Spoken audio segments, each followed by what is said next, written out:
Bismillahirrahmanirrahim. Assalamualaikum warahmatullahi wabarakatuh. Alhamdulillahirabbil alamin. Asyhadu an la ilaha illallah wa asyhadu anna Muhammadar Rasulullah. Allahumma shalli ala Muhammad wa ala ali Muhammad. Shallallahu alaihi anak-anak. Selamat datang kembali di KBM Daring Seni Budaya kelas 7 dalam bagian 3 menggambar flora, fauna dan alam benda. Nah, sebelum kita mulai pembelajaran, marilah kita berdoa menurut agama dan keyakinan masing-masing. Berdoa dimulai. Berdoa selesai. Nah, anak-anak, sebelum itu kita marilah mereview kembali sedikit materi yang sudah ada di pertemuan kedua yang lalu ya. Mari kita simak. Di pertemuan yang lalu anak-anak mendapatkan kuis ya, 3 soal singkat. Nah, kita akan mereview jawaban soalnya. Ini soal yang anak-anak pertama temui, yaitu bentuk dasar ya, bentuk dasar sofa. Apa jawabannya? Yaitu kubus ya. Lalu yang kedua ada soal bentuk fauna kucing. Ini bentuk dasarnya apa? Ya, yang benar adalah lingkaran. Ini kepalanya bisa dilihat ya. Ini adalah bentuk lingkaran. Boleh juga anak-anak ini bentuk elips ya, untuk lingkaran yang berwarna putih. Kalau yang biru itu lingkaran.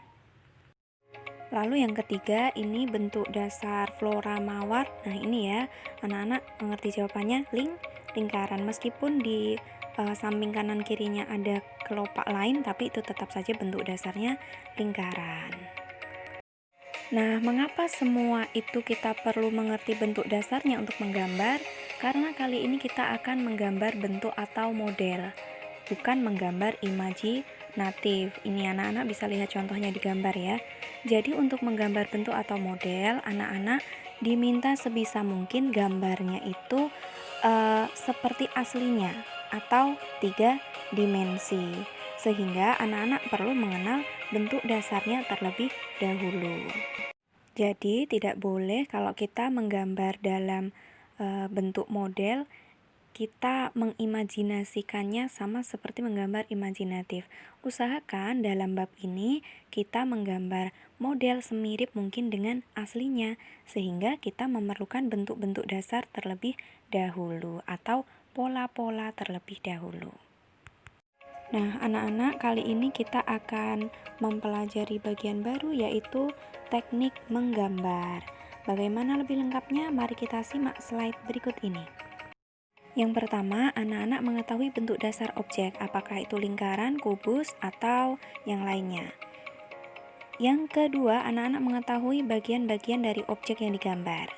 Yang ketiga, menyusun bagiannya menjadi gambar yang utuh. Yang keempat, memberikan dimensi gelap terang atau arsir. Dan yang kelima, baru memberikan kesan untuk latar belakang. Nah, anak-anak juga perlu menyiapkan alat menggambar. Yang pertama ada pensil. Jenis-jenis pensil ada beberapa ya. Ini ada yang namanya pensil H atau hard. Itu untuk sketsa ya, sifatnya keras. Yang kedua HB atau hard black atau sedang, itu untuk mengarsir. Nah, ini yang selanjutnya ada B, biasa kita kenal ya, black atau hitam. Gunanya untuk memblok, gelap terang, kontras, dan penegasan. Ada 2B, 4B, dan 6B. Lalu yang kedua ada pensil warna atau bisa dikenal dengan pulas. Nah, bentuknya batangan.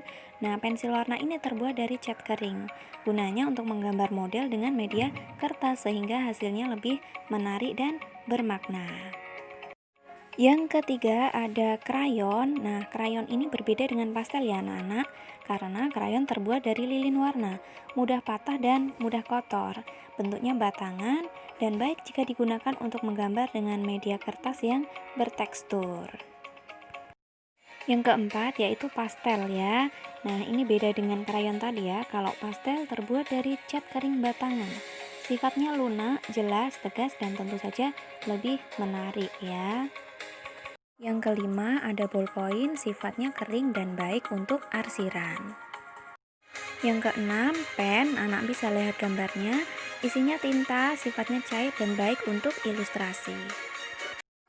Nah, anak-anak, sekarang kita akan praktik menggambar model. Silahkan anak-anak siapkan benda-benda yang ada di sekitar rumah anak-anak. Ini contohnya ya, disusun dari yang paling tinggi, lalu di bawahnya lagi yang sedang, lalu yang rendah di bawah. Disusun dengan sebaik-baiknya, karena itu nanti akan digambar. Boleh juga sebelumnya anak-anak memfoto komposisinya tersebut ya. Nah, kita review sebentar kenapa benda perlu disusun sedemikian rupa. Karena komposisi ini diperlukan agar benda lebih menarik dan indah saat dilihat.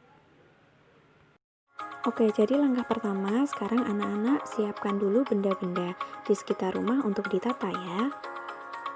Yang selanjutnya, anak-anak silahkan klik tautan yang disertakan di bawah tugas ini, yaitu ke YouTube menggambar model alam benda. Ya, ingat, untuk tautan ini silahkan diikuti dari awal sampai akhir ya. Nah, anak-anak, setelah itu silahkan menyiapkan buku gambar, alat gambar, dan amati objek yang sudah anak-anak siapkan tadi di langkah pertama dengan seksama. Lalu mulai meniru apa yang kalian lihat, dari mudah ke yang sulit, seperti contoh yang ada di YouTube tadi ya. Yang selanjutnya, posisi objek jangan diubah, lalu setelah itu baru diarsir atau boleh diblok ya. Baiklah anak-anak, untuk pembelajaran hari ini kita akhiri. Untuk keterangan lebih lanjut anak-anak bisa melihat di Google Form ya, atau bertanya langsung lewat WhatsApp. Dan untuk contoh-contoh yang lain, anak-anak juga bisa mengikuti di kanal YouTube Fajar Sutar di YouTube ya.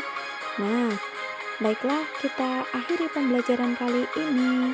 Wallahul muwaffiq, wallahu a'lam bishawab. Wassalamualaikum warahmatullahi wabarakatuh.